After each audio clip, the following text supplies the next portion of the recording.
Ladies and gentlemen, please do take your seats if you can.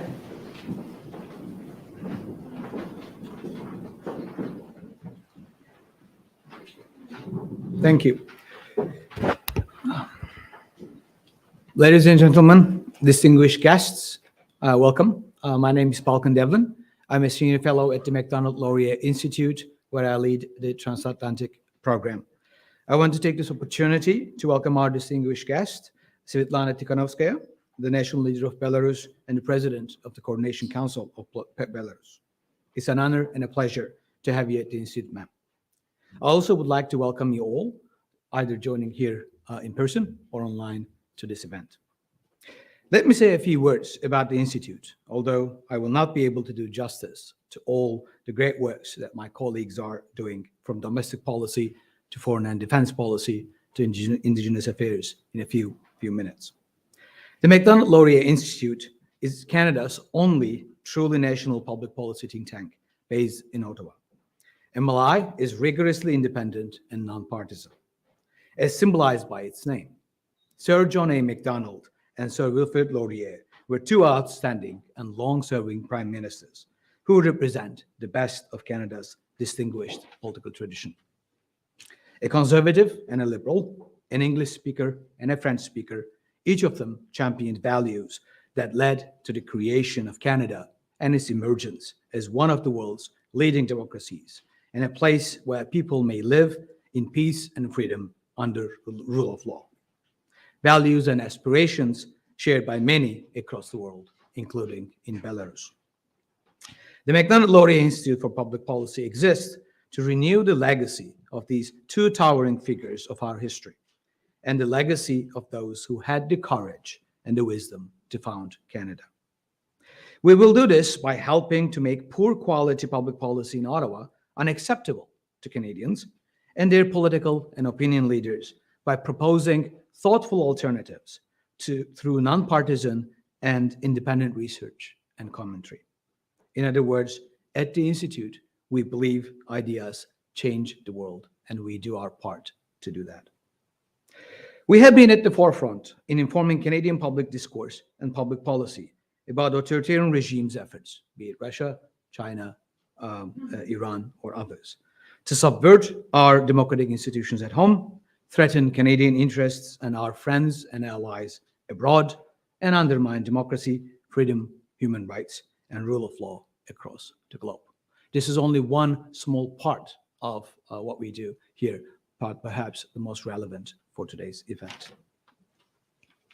Our fellows are the leading voices in Canada on these issues, be it highlighting the repression of Uyghurs and Tibetans in China, calling out Chinese Communist Party's belligerence against Taiwan, supporting democracy and human rights activists in Russia and Belarus, standing with Iranian people against the mullahs in Iran, holding human rights abusers to account through advocating global Magnitsky sanctions, or defending Canadians at home against intimidation and harassment by dictatorships. I should note that our adversaries also recognize the importance and effectiveness of MLI's work.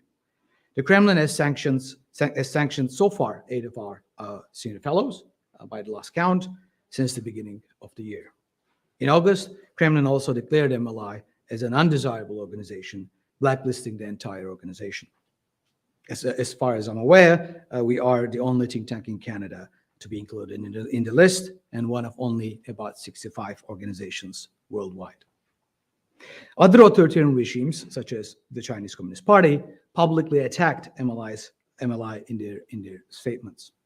MLI is probably unique among Canadian public policy institutions that it has drawn the ire of both Kremlin and the CCP for its principled and unwavering stance on human rights, democracy, and in defense of Canadian values and interests. They are clearly paying attention to what we have to say. When in August 2020, after the elections in Belarus, Alexander Lukashenko usurped power and declared himself president, it was clear where MLI stood with the Belarusian people and their democratically elected and legitimate leader, Sviatlana Tsikhanouskaya. Through several op-eds in leading national newspapers, webinars, and closed-door roundtables with policymakers across the transatlantic alliance, MLI repeatedly made the case for supporting Belarusian people in their quest for a free and democratic Belarus, holding Lukashenko's regime accountable for its crimes against the people of Belarus, and supporting our Baltic and Polish allies against Lukashenko's hybrid warfare. And I should note that my friend and colleague Marcus Kolga, who's a senior fellow here at MLI, has been the leading voice on this issue, like many other, when it comes to defense of democracy and human rights in Canada and across the world. We are proud of the work we have done so far in informing the Canadian public discourse about Belarusian people's righteous struggle for dignity, freedom, and democracy. More, of course, needs to be done, and rest assured, more will be coming in the months ahead. However, you're not here to listen to me go on and on about what we do at the Institute. Therefore, now I'd like to welcome and introduce Honorable John McKay for his opening remarks. John is, of course, very well known for the Ottawa crowd here, but for our visiting guests, let me very briefly introduce him. Honorable John McKay was first elected as Member of the Parliament in 1997. He was re-elected in September 2021 to serve his 9th term in the House of Commons. He's currently chair of the Standing Committee on Public Safety and National Security, councillor in the Canadian NATO Parliamentary Association, and a part of various parliamentary groups such as Canada-Ukraine Parliamentary Friendship Group, Canada-Taiwan Parliamentary Friendship Group, and Canada-Nordic-Baltic Parliamentary Friendship Group. John, over to you.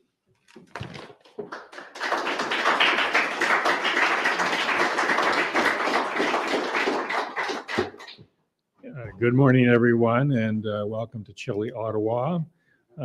It's my honor to introduce this morning's session, and welcome, Sviatlana Tsikhanouskaya. Do you know that there's a video on how to pronounce your name? I kid you not. So those of you who are linguistically challenged like me, you can go to the video and do a proper pronunciation of your name. And again, I apologize for any mispronunciations. When I reflected on Belarus, I realized that I was like most Canadians, at least I assume most Canadians, that I don't really have that many connections to Belarus. There's not much in the way of economic or business connections to Belarus.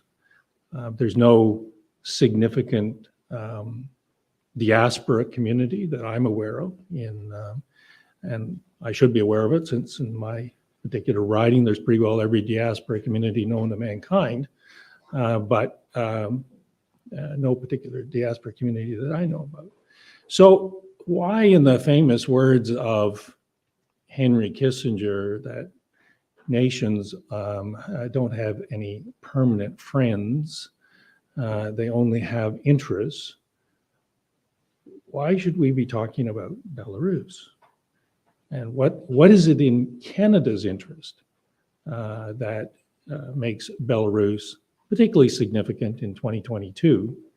And I'm rather hoping that as Paul conducts this discussion, that we may focus on that question, because that is the question that is going to be facing with us. Canada is obviously very present on a border nation in Latvia, very present in a border nation in Poland, has significant diaspora communities in all of the Baltic nations, and is very much seized with what's going on in Ukraine to the tune of almost to $5 billion now.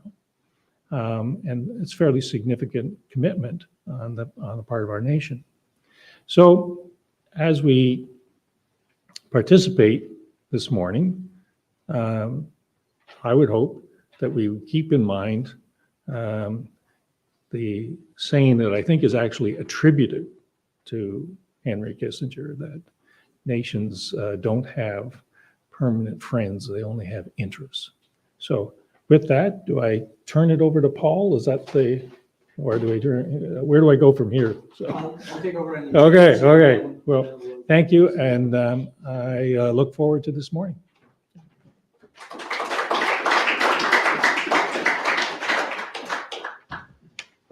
Thank you very much, John, for this opening remarks. I'm very much looking forward to myself, the conversation. So please join me in welcoming our distinguished speaker and our distinguished moderator to the stage as I introduce them.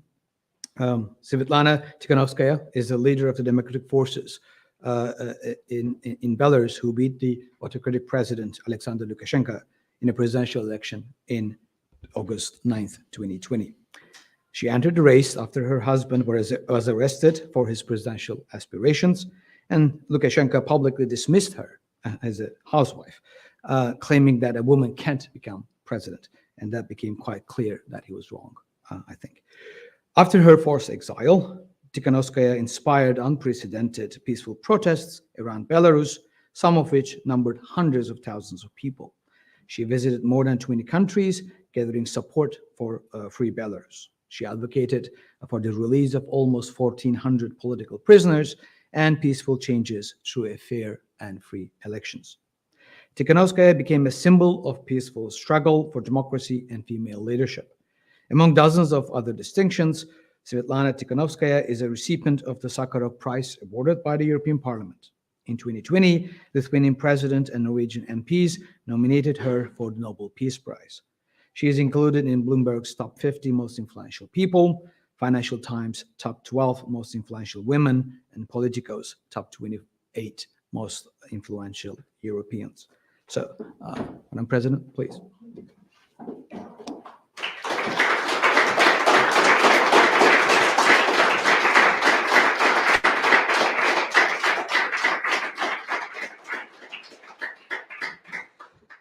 And we have the pleasure of having one of Canada's leading political journalists, Paul Wells, to moderate this discussion today. Paul has spent nearly 30 years in the industry, covering 8 federal elections, 4 prime ministers, and a big piece of Canada's history. He has written for Toronto Star, Maclean's, The National Post, and many more publications, and is a regular commentator on TV and radio in both English and French. He is the author of 2 best-selling books on Canadian politics and is the winner of several honors, including 3 Gold National Magazine Awards and a National Newspaper Award. So I cannot really think anyone more fitting to have this conversation. So Paul, please. And I'll turn it over to you for the conversation. Thank you very much.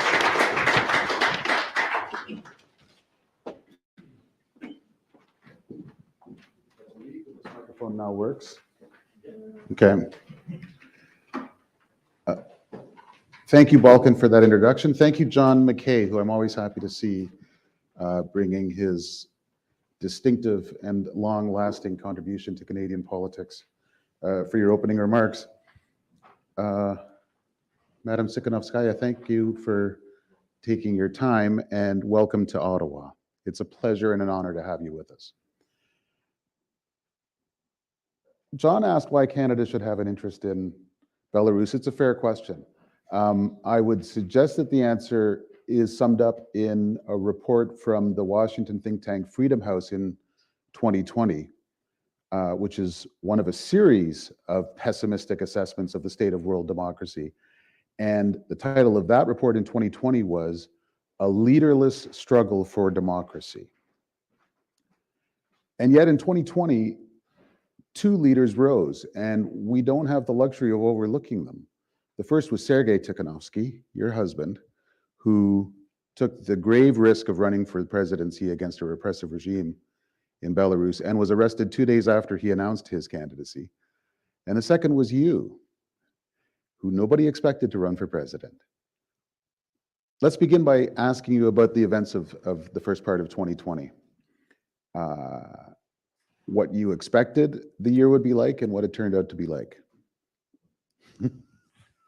No, of course, first of all, thank you for giving this opportunity to be here today with you and to discuss Belarus. It seems sometimes that our countries so far away from each other, but I'm really astonished how I'm accepted here, interest in our crisis, Belarusian crisis. And I have to say that back in 2020, there were much more than two leaders.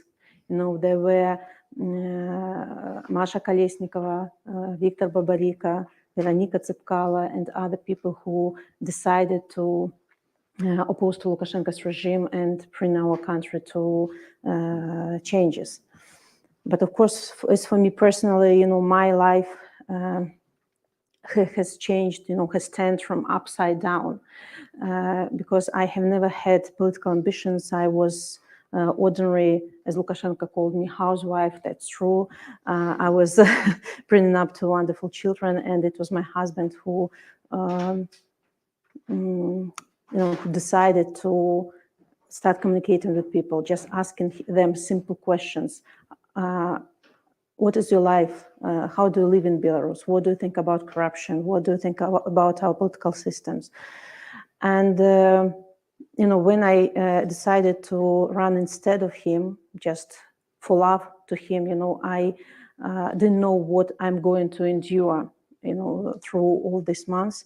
But it was my decision. And when I saw thousands of people on the streets, when I saw how people are supporting each other, how people were becoming more and more vocal about the situation, I didn't have other choice but to stay together with people and continue my fight. And after fraudulent elections, hundreds of thousands of people went to the streets, to defend their choice, and they were brutally repressed by Lukashenko's regime. For the first 3 days after 9th of August 2020, thousands of Belarusian men have been detained. They were brutally beaten, their bodies were blue, and women stood instead of them. They started new marches, beautiful women in white clothes. They wanted to show that our revolution is peaceful. We don't want any violence from our side. We want really, to be stick to the rule of law. We want free and fair elections and nothing more. We don't want revenge to Lukashenko whatsoever. And I had to flee Belarus, but I didn't give up. And I continued, to do what I could in this situation. I was absolutely unexperienced person. I didn't know anything about politics. I started to meet with the presidents and prime ministers, and I was just studied from them, how to communicate, how to. I had to learn a lot about protocol and all this stuff. It's rather difficult. You had to learn a lot about different organizations, European Council, Council of Europe, UN, all the structures, and it was, it was a big job, I have to say. I'm still learning, actually. But I saw how people were continuing to fight, were continuing to struggle. And what you mentioned here, diaspora, Belarusian diaspora here. I have to say that before 2020, there were a lot of Belarusians dispersed all over the world. But in 2020, people abroad, they also united. They created at last full-scale diasporas. And they help at this very moment for these 2 years is can't be underestimated. Yeah. So 2 years already passed, 2 and more years have been passed since front elections, but people are continuing their fight. It's very difficult. The level of repressions in our country is increasing. Now you named the number 1,400 political prisoners, but human rights defending centers actually can't count the quantity of people behind the bars. Every day, new and new people are being detained. Every day, about 10, 15 people are detained, and we even don't know who are those people. The relatives are afraid to give their names to human rights defending centers because they're afraid of revenge from regime of Lukashenko. But I see that people still have energy. When I'm communicating with people inside the country, they ask what else can be done. They are now people live in atmosphere of tyranny and terror in our country, but we are like working undergroundly. People building the structures inside the country. Partisan movement arose in Belarus. So, and sometimes when I myself feel exhausted and overstressed, it's a difficult fight. I always think about those people behind the bars, who sacrificed their freedom, some with their lives, to give us opportunity to continue. And actually, I can't, and Belarusians can't betray them.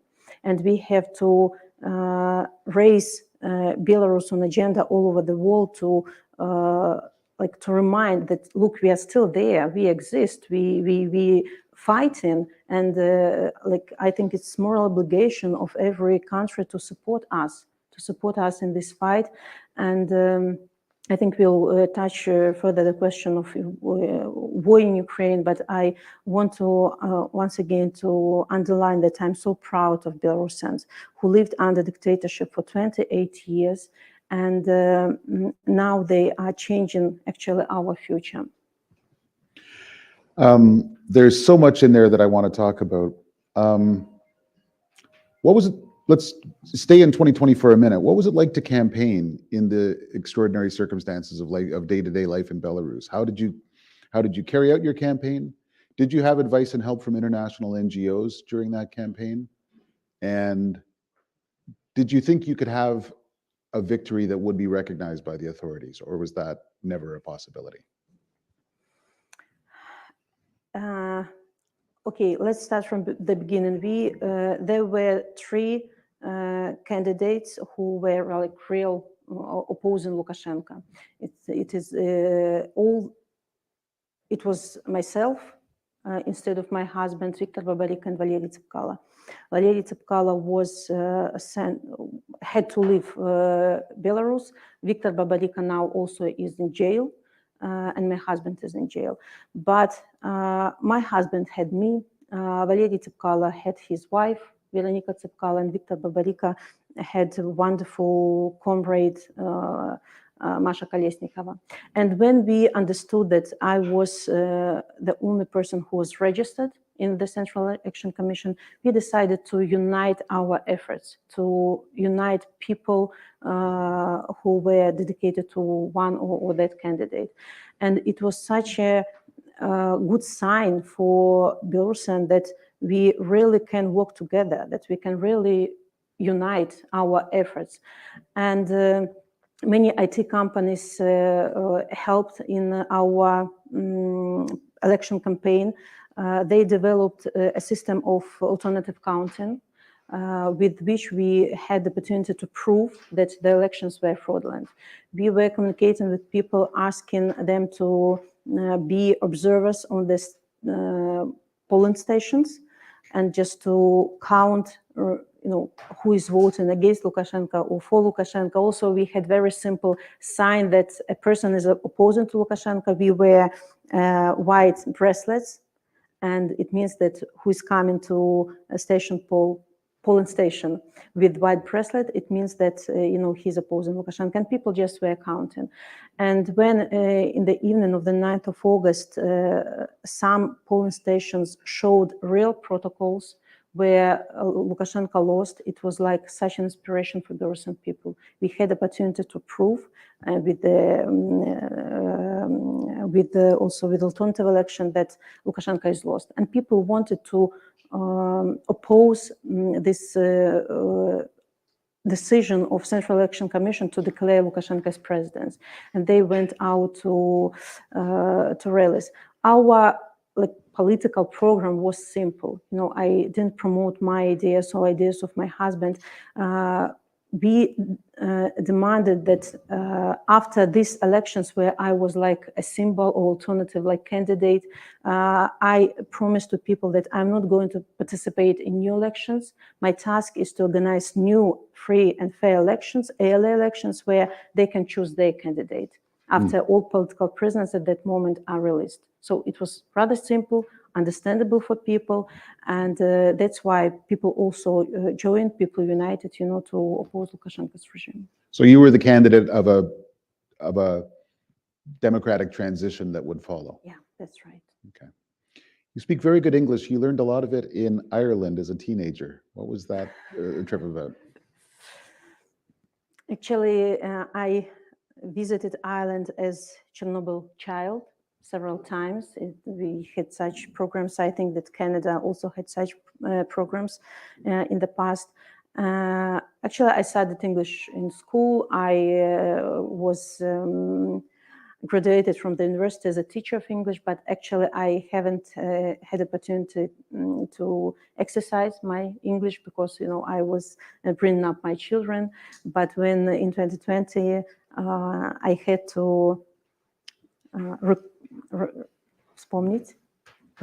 remember all my all my English skills. I hope it's improving, but not fantastic. Yeah. What was the Chernobyl Child Program?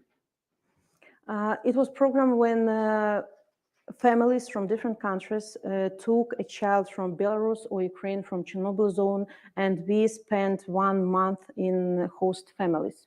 It was a wonderful experience. The first time, Belarus was post-Soviet Union country with a lack of food, with lack of clothes, and everything was so dull. People were surviving at that moment. And I discovered myself in an absolutely new environment where people are smiling, where people were so happy, where shops are full of food, and at that moment I understood that there was another reality in this world. And there was no internet at that moment, and it was a huge experience for many Belarusian and Ukrainian children to see, the world behind the Iron Curtain.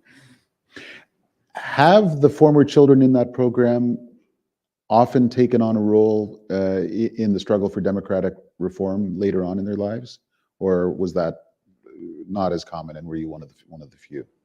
You mean at that time? Yeah. Were the other children who you were in the West with? There's one right here. There we go. The answer is yes. So some of the Chernobyl children have become pro-democracy figures in modern Belarus. Yeah, absolutely. They experienced, I'm sure, absolutely different perception of the world. They had opportunity to compare, life in our countries and life abroad.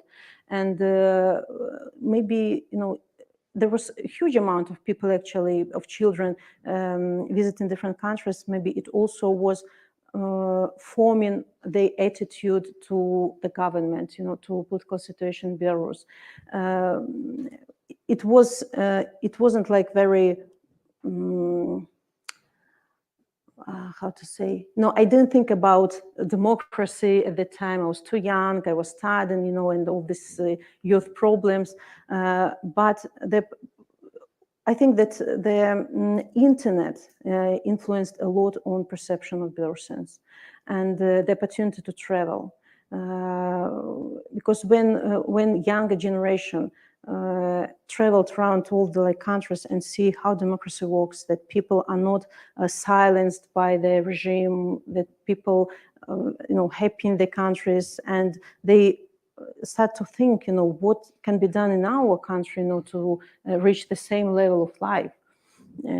So it's not only about Chernobyl children, but about young generation. Because, in Belarus, as I said, we are post-Soviet Union countries, and all the generation, they have such a kind of nostalgia of Soviet Union times. But I don't think it's because they were happy there, because there also were very difficult times with absence of food. They also, had to survive. But it's nostalgia of young period of their time. And sometimes this propaganda now is also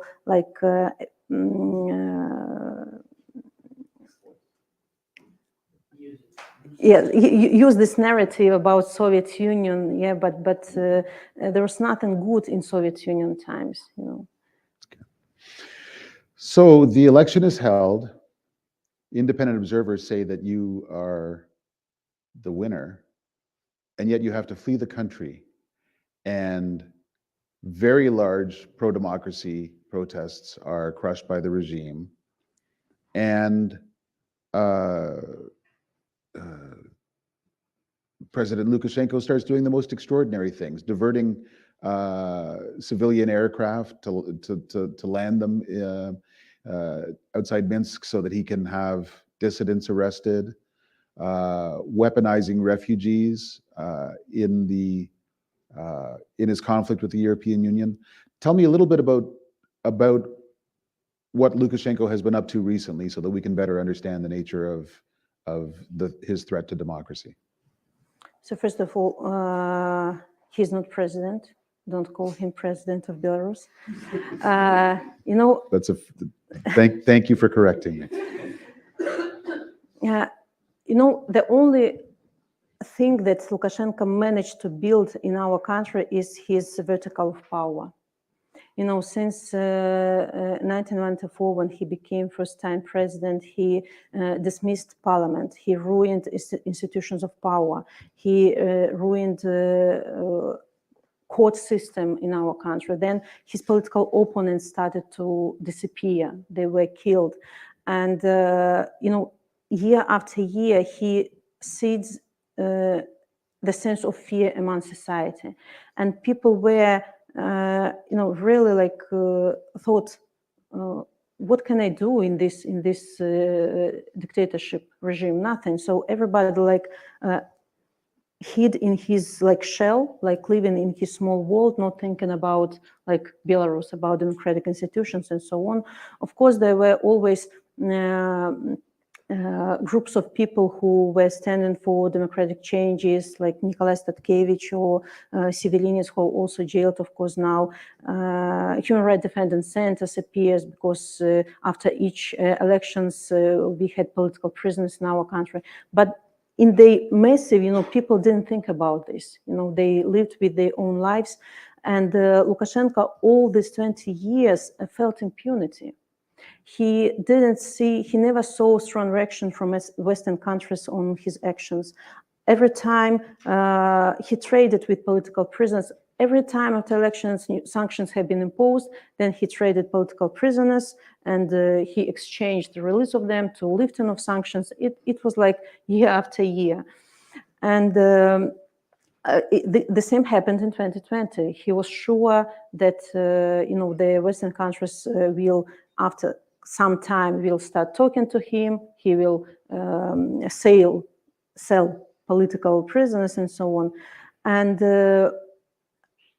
he didn't feel the mood of people. He didn't feel intention of people that this time is different. And when we managed also, you know, to build coalition of democratic countries who are supporting our democratic movement, and nobody wanted to talk to him. He was recognized as a legitimate leader of our country, but still no strong measures have been taken. The first sanctions after such awful human rights abuses in our country, after woeful tortures in jails, first sanctions that have been imposed included only about 80 persons, 80 people. That's it. And of course, Lukashenko felt impunity, and he decided to punish the West. When he landed airplane, you know, and he was sure that nothing could happen after this. And I'm so grateful that democratic countries, our allies, united, and first strong sanctions have been imposed after this. After Lukashenko became a threat not only to the nation but also to international security, then he decided to punish world with orchestrated migration crisis. And again, European Union and the USA and Canada stayed united and didn't start communicating to him, trying to resolve this crisis. They managed to do it themselves. And you know, now Lukashenko, you know, he understands that he's trapped because he acts as if thousands of people are still staying in front of his palace. He has to use violence, tortures, intimidations every day to prove his strength, in Belarus. Just if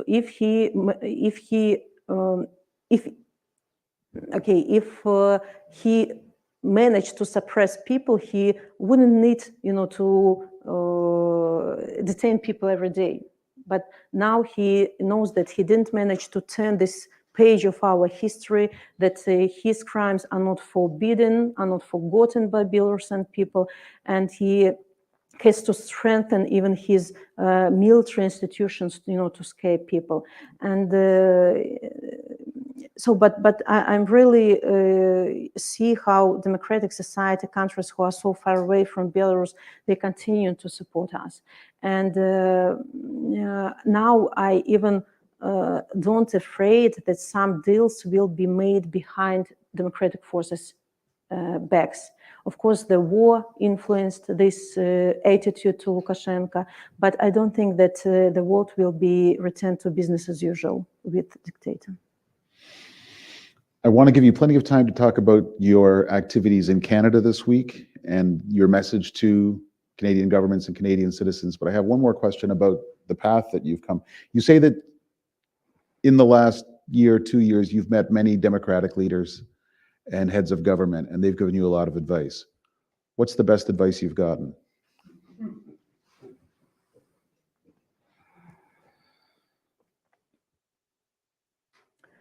Maybe something generic that you have to go on, you have to fight for your democratic values, and so on. Nothing specific. The only maybe it's not advice.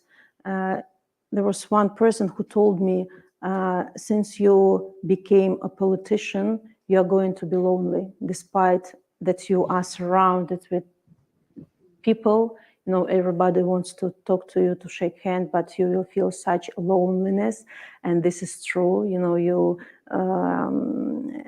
You always afraid to communicate to people because they can be KGB zaslanцы, KGB agents. You find peace only around your family. I have my children with myself, so was at that moment I didn't realize what he's talking about, but then I felt this, and I got many advices in different periods of our fight, but the main message was don't stop and we will assist you. Okay. And now let me turn the question around. Is there a lesson that Western leaders are sometimes too slow to learn that you wish that they would take more seriously? Back in 2020, I realized that we Belarusians had to rediscover Belarus to the world, because for many, many years, Belarus was perceived as appendix to Russia, as part of Russia. And nobody was thinking that Belarus is a separate country with our own culture, with our own language, with our intentions, and maybe because of this, democratic politicians thought that this time is the same as the previous ones. In a couple of months, everything will be silenced, and we will, as I said, trade with political prisoners and so on. They didn't, maybe at the beginning, didn't understand that this time is different. And of course, so as we Belarusians saw everyday detentions, everyday tortures, everyday, people fled Belarus every day because of fear. I didn't understand why the decisions are made so slowly about Belarus. It's so evident where is evil, what is good. So it's your main tool, to create pressure on the regime through sanctions, through political pressure, and your decisions were sometimes so slow. I didn't understand that at that moment. Then when start to communicate, to be more more understood how systems work. For example, European Union had to get agreement of all 27 countries. It takes time, but it was our pain, and we wanted everything to be done, fast.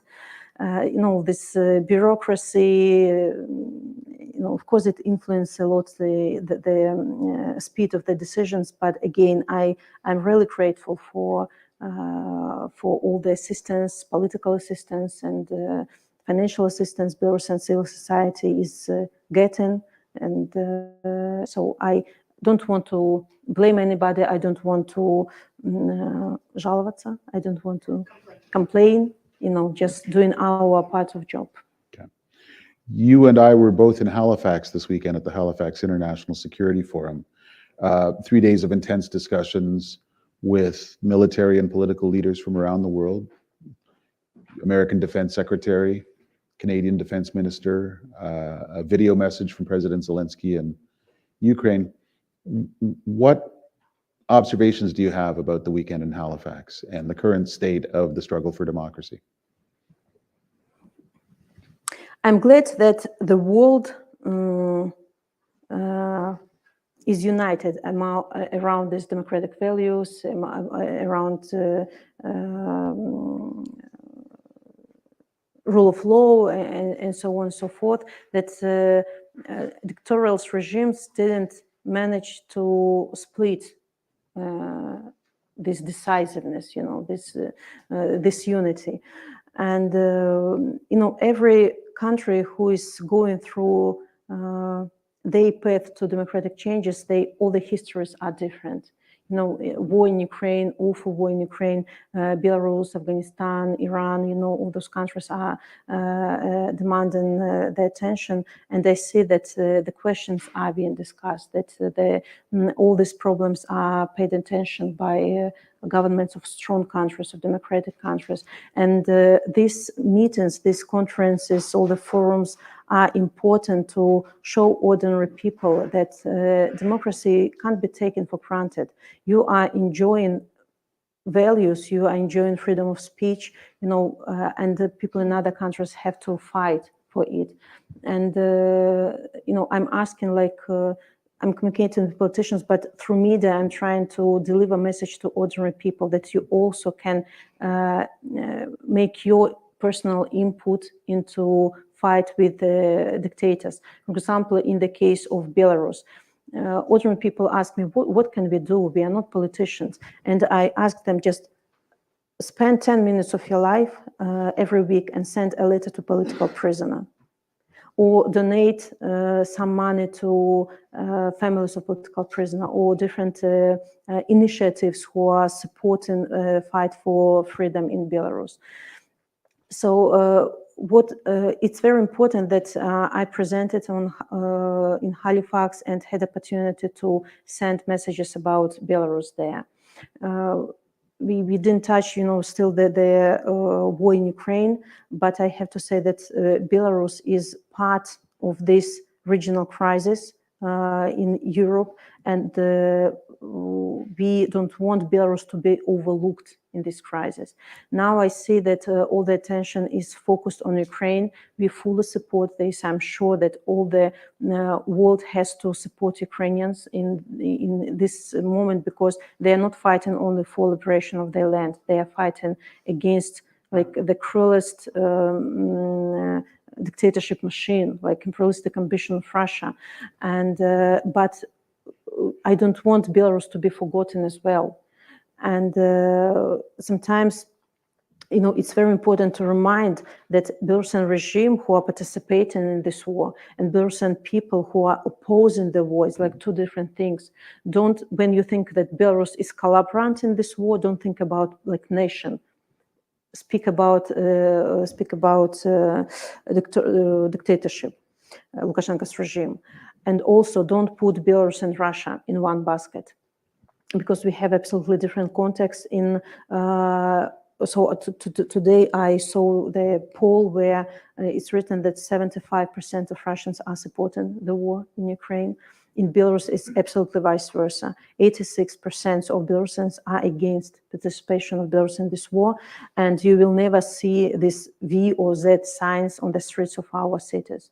So we are not Russia. We want to be the part of European family of countries, and we are fighting for this democratic future. We don't have imperialistic ambitions as Russia has, and we Russia drags our country back into Soviet Union times, but we want to move forward. Also, I ask not to overlook Lukashenko's participation in this war.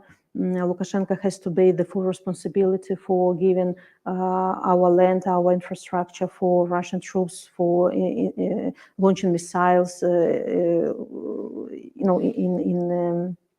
in this war, and Lukashenko has to be put in front of tribunal, as well. And also, I see that the countries have already like strategy towards Ukraine. We have to liberate Ukraine and to restore Ukrainian cities after this. But I don't see a clear strategy about Belarus. What about Belarus? Okay, we will, of course, Ukrainians will win. I'm showing this, but are you ready to to give Belarus as a consolation prize for Putin, or what? He has huge influence at the moment. Our country is under de facto military occupation. So, and we explained that crisis in Belarus is like, Belarus is part of the crisis, and this crisis has to be solved in complex. Just understand, while Lukashenko is in power, he will always fulfill demands of Putin or requests of Putin, or he will obey, and he's puppet of Putin's regime, and the presence of Lukashenko in our country will create constant threats to Ukraine, to our neighbors. So don't forget about Belarus. So we are not asking to liberate Belarus instead of us. We are asking you to help Belarusian society, Belarusian people to get rid of Lukashenko's regime. It's impossible, peacefully fight against armed people, вооруженные armed people in Belarus. So help us with your tools, with sanctions, with political isolation, with assistance to civil society. We need energy. We want to see that Belarusian people want to see that they are welcomed, that they are not forgotten, that you are ready to assist them in the fight. Because when you see that after Belarus became the part of the war and visa ban have been imposed, people of Belarus experienced discrimination in different countries because they're Belarusians, they are part of this war, and it demoralized people. And the task of the war to show that, no, we understand that you're not the same as the regime, and we want to help you. And it inspires people. Okay. Well, you are always welcome here at the Macdonald-Laurier Institute and in Ottawa and in Canada. I've got one more question, and then I know people here will want to ask some questions. Have you spoken to your husband since his arrest? My husband was arrested on the 29th of May 2020. And since then, I had opportunity to speak with him only once on the phone. I don't know why KGB allowed him or forced him to call me. And it was 10 minutes conversation just about children, about, he didn't have opportunity to talk a lot. So I told him, what we are doing, that we are fighting for release of political prisoners. And it was in October 2020. So it's not even 2 years ago. But now we can get information about political prisoners only from the lawyers who visit them. And there is no, and writing letters. So people in prisons who are political prisoners are actually in awful conditions. They are treated much worse than ordinary criminals. And a lot of them are held in punishment cells. It's awful places. I'm sure that you can't even imagine this. And people are marked with special yellow labels, meaning that they are political and nobody can communicate to them. They have to be humiliated physically and morally by administration of jail. So this is the attitude. Okay. Thank you for coming and sharing your message. I'm going to ask people here if they have questions. I have a couple of requests out of respect for the next person who has a question. Make sure that yours is a question and not a speech. And with that, Senator. Thank you very much. It's good to see you again. There we go. Thank you very much. It's very good to see you again. Thank you for being with us here in Canada. You were compelling in Iceland just about 10 days ago. And I want to ask you about your children. How are they doing? How are you doing? This is a very demanding time that stretches on and on. You know, I think that not only mine, but all the Belarusian children are experiencing awful time. Can I say so? Experiencing awful time as well. They have to very early have to know about brutality. A lot of children lost their parents. Families are splitted. Children had to flee Belarus together with their families. You know, they don't understand why they have to leave their kindergarten schools, their friends, and to live somewhere else. You know, but it also they also study from the examples of their parents. They know that we are fighting for better future for them. And as for my children, you know, they feel like, okay, they have new friends. Of course, they miss their daddy every day. We are writing letters to Sergei, and actually, this letters is the only thread that connects, them. And my husband only from letters can know that his daughter is starting to write, that his daughter is drawing better and better, then his daughter is studying English words. You know, it's like, for me, it's so necessary for them to feel the presence of their daddy in their everyday life. You know, we are watching movies with Sergei. His pictures are everywhere. You know, when we had to flee Belarus, my daughter was only 5, now she's 7, and children very easy forget everything. And it's necessary for me that they hear his voice, that they understand, you know, the situation.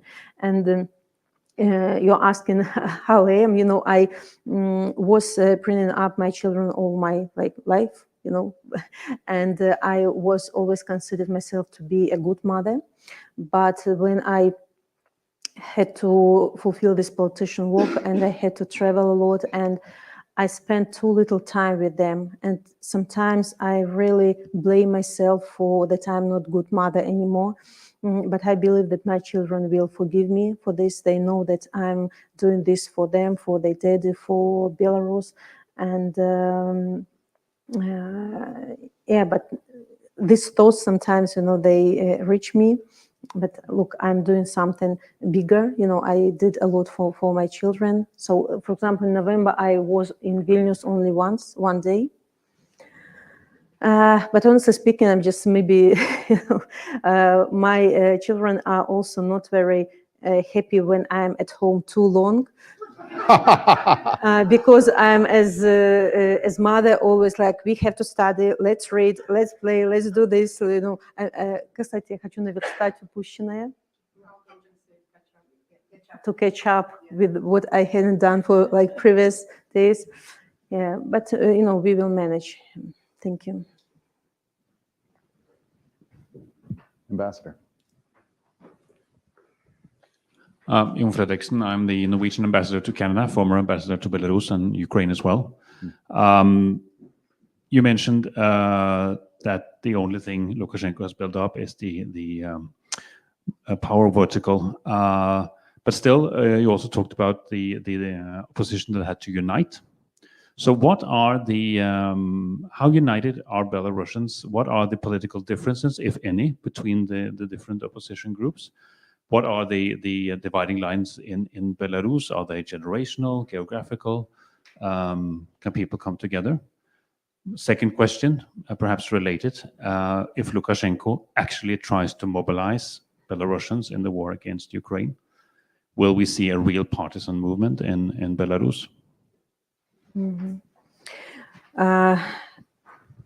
know, when in 2020 we saw the unity of Belarusians all over the country, there were no distinctions like regional distinctions or age distinctions. People were everywhere in all even the smallest cities. There were older generation on the streets and students. So at that moment, I think that people felt themselves nation.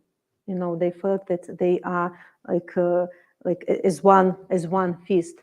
And since then, of course, some things changed. A lot of people in Belarus, because of violence, they returned to their ordinary lives, because you have to live, you know, you can't fight constantly. But they are doing also like small steps. They are writing letters to political prisoners. They support families of repressed, you know, they try to donate some money to some initiatives. So also they help, they are not like active, but they are doing some small steps.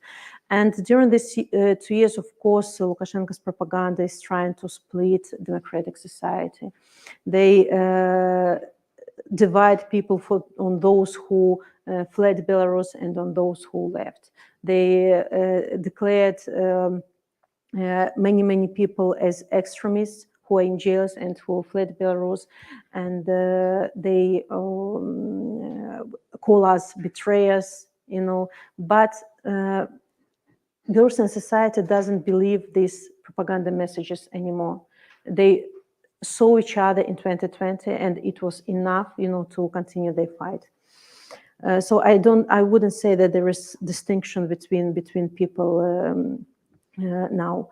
As for participation of Belarusian troops or Belarusian army in this war, we have to always remember, have to underline that Lukashenko is already in this war. And he's complicit, he's collaborant, and he's responsible for this. But I think that only to Belarusian resistance to these 2 years fight with dictatorship, our army wasn't persuaded by the regime to participate in this war. When the war has started, mothers started to write to their sons or husbands in army, don't join Russians in this war. And actually, you know, Belarusians don't have these anti-Ukrainian moods. They don't understand why they have to join Russians and fight for the ambitions of two usurpers. It's not like like their task is not to defend Belarus. Their task is to attack. But why? And so I think that the participation of Belarusian troops is almost impossible. But who knows? You know, the history is unpredictable. And but I'm sure if this order is given to Belarusian army, people will defect, would hide, would change sides. I don't know, would escape participation, but will not fight with the Ukrainians. And you know, they soldiers also see the mood in society. You know, they see that Lukashenko feels very fragile. He's absolutely not self-confident in this situation. He's suppressed by Putin on one hand. People, West, you know, this is what we want. Our task is not to save Lukashenko. Our task is to save our country.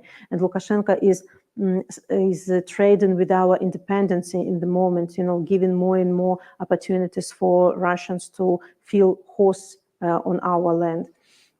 So, but of course, our land no doubtly can be used again as launching pad for missiles for attacks by Russians. And we see that more echelons with Russian equipment and troops are coming to our country. And I see how the world is not reacting to these events, in Belarus. And we need more attention to this question. Thank you. Another question. Andres Casteras, Latvian Canadian Council. Actually, I was going to ask about what you were explaining about the troops, but if push comes to shove, wouldn't it be more or less two nations fighting each other? You have so many Russian troops in Belarus. The question is, who calls the shots? Who is really in charge?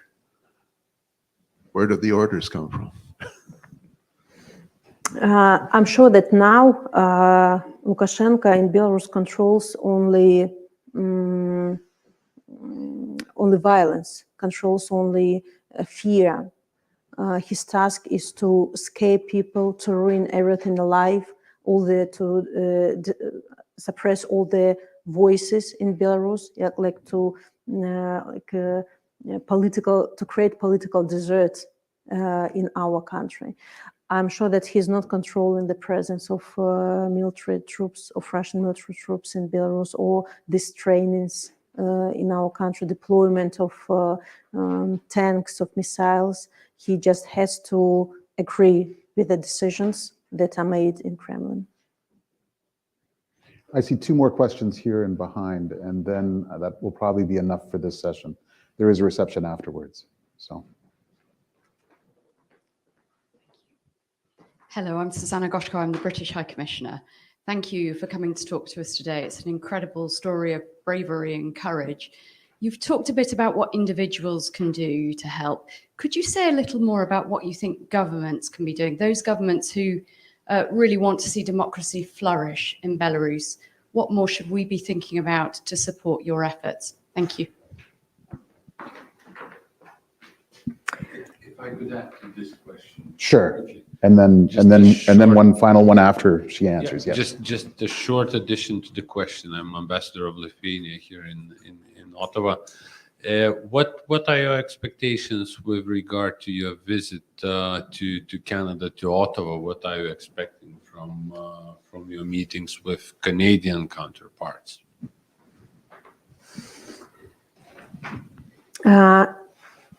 So governments can be consistent in their policy, because I think that there is a fatigue from the situation in Belarus and also, in Ukraine. I'm really afraid of this, that people and governments are getting tired of the situation.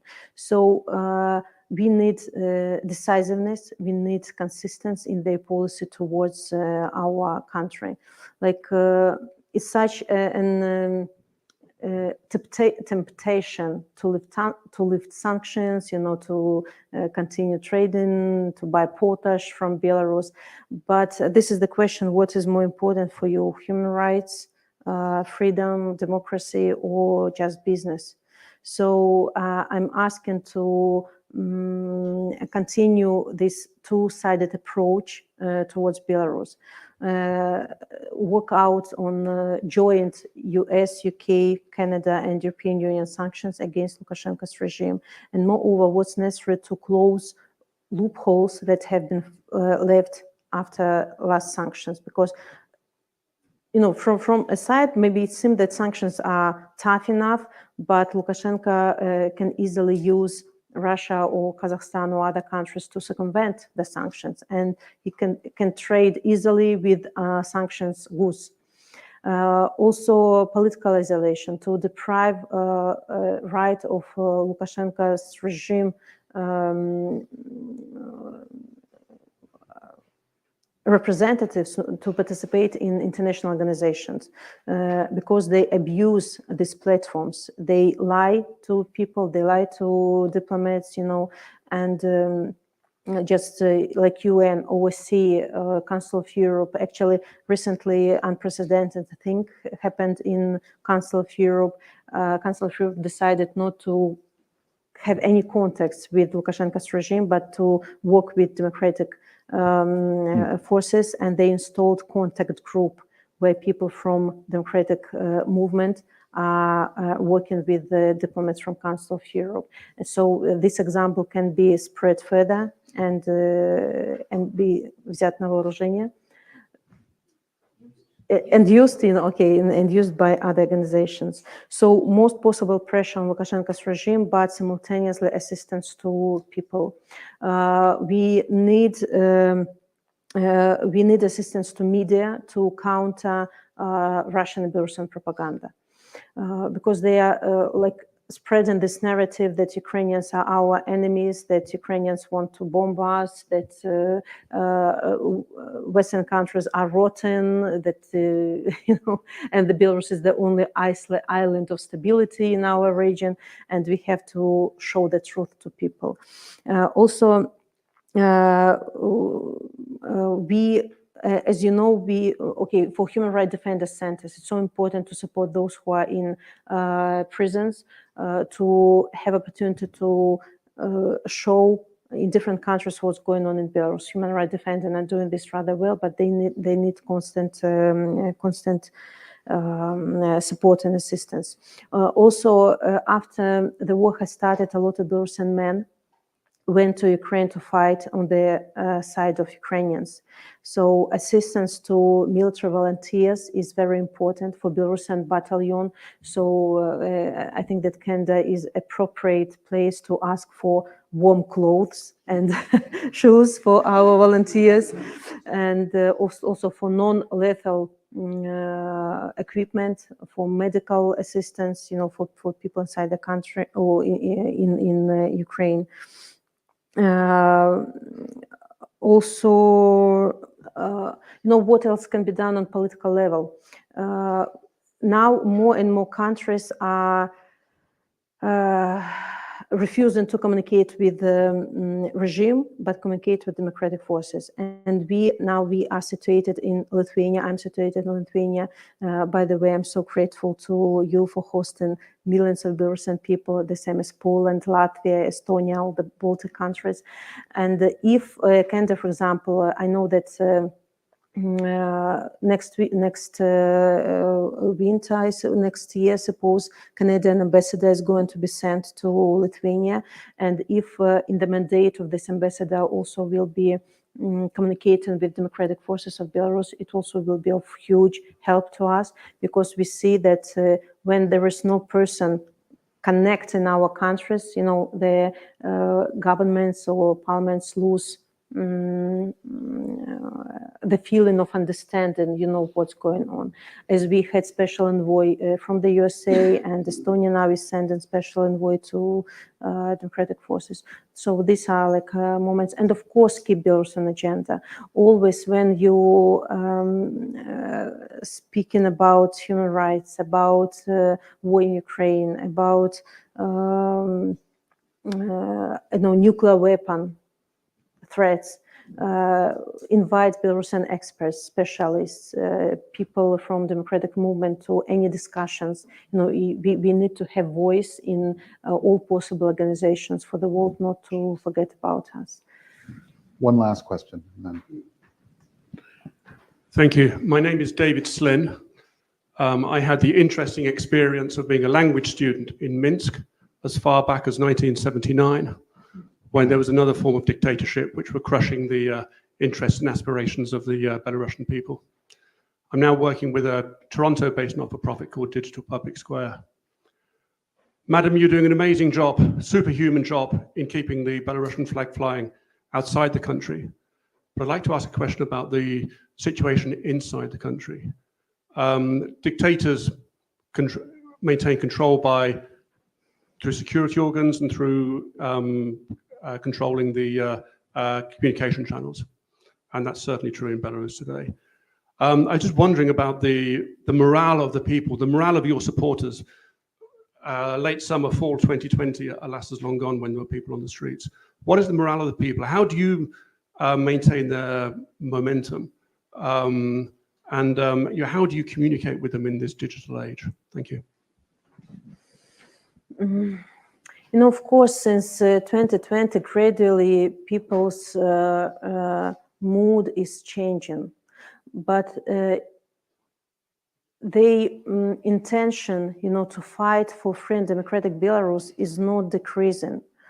But they understand that to be vocal now, to be clear in the anti-regime or anti-war position is very dangerous. Just people for comment in Instagram or for singing Ukrainian song or for holding Belarusian national flag can be imprisoned for 15, 20 years. Just murders in our country get 10 years of jail.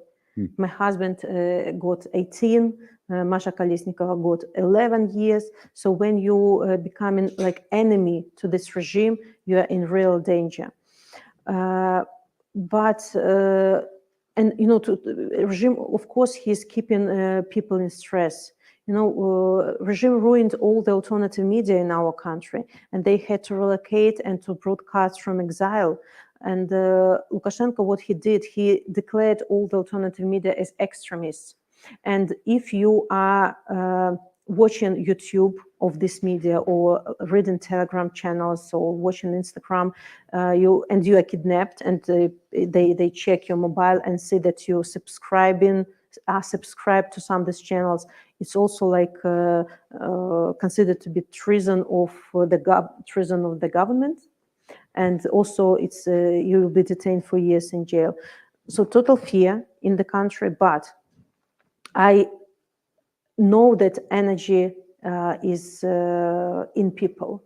I'm communicating with the Belarusians almost every day. Every week for 2 hours, I have special so-called office hours or tete-a-tete hours with Belarusians who are calling to me, and we are like communicating.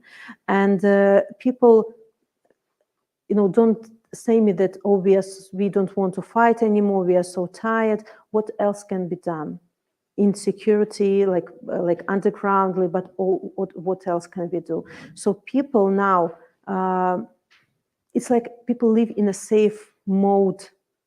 Can I say so? As in computer, safe mode. Oh, yes. Yeah, keeping their energy, and but people. Sorry, I'm impressed by the metaphor. But it does mean that they give up. They're just waiting for appropriate moment. Not just waiting, they're preparing for this. People still in Belarus communicating between each other. They are creating networks where they can change their opinions, what else can be done and so on. And our task, those who are in exile, to be in constant dialogue with Belarusians who are inside.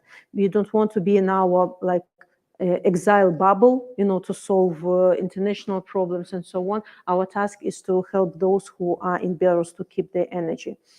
So that's why we are asking about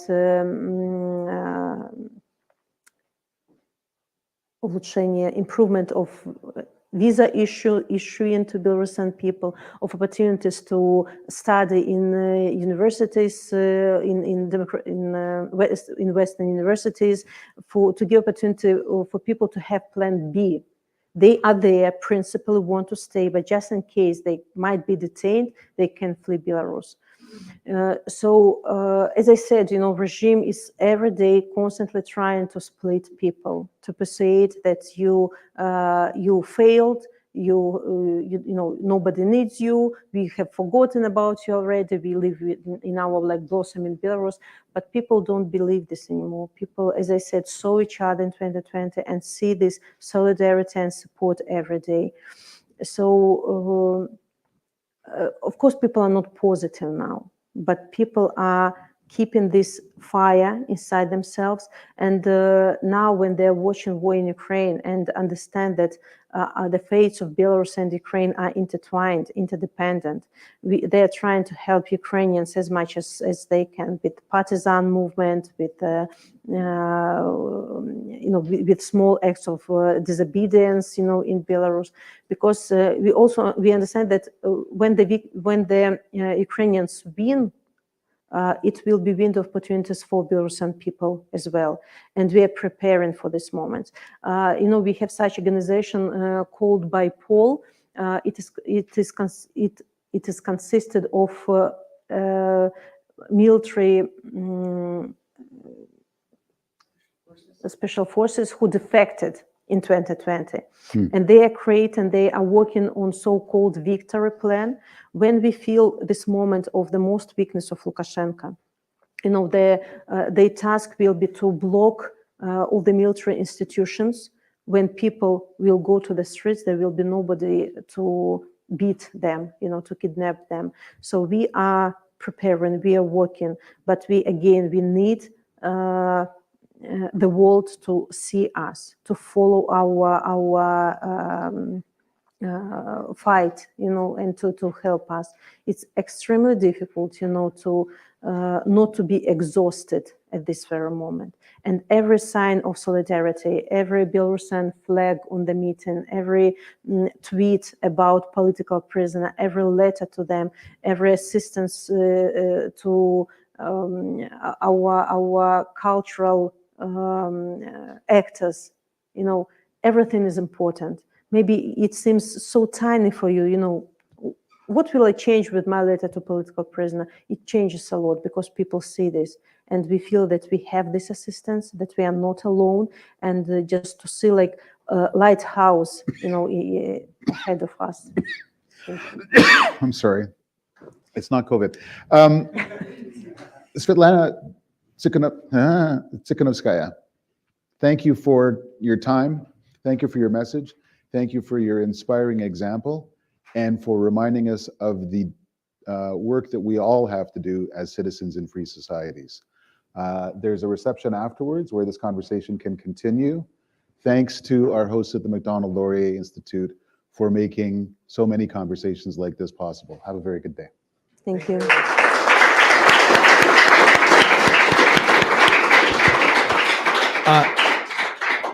Thank you very much, Paul. Madam President, thank you very much for your frank and open comments and inspiring speech. It is an honor and a pleasure to have you here. Paul, thank you very much for a fantastic moderation and questions. And thank you all for joining us today and for the questions you asked. As Paul pointed out, we have some food and drinks. So after hopefully feeding your intellect and inspiration, we'd like to also feed your stomachs as well. So please go ahead and enjoy that and hope to see you again in another MLI event. Thank you.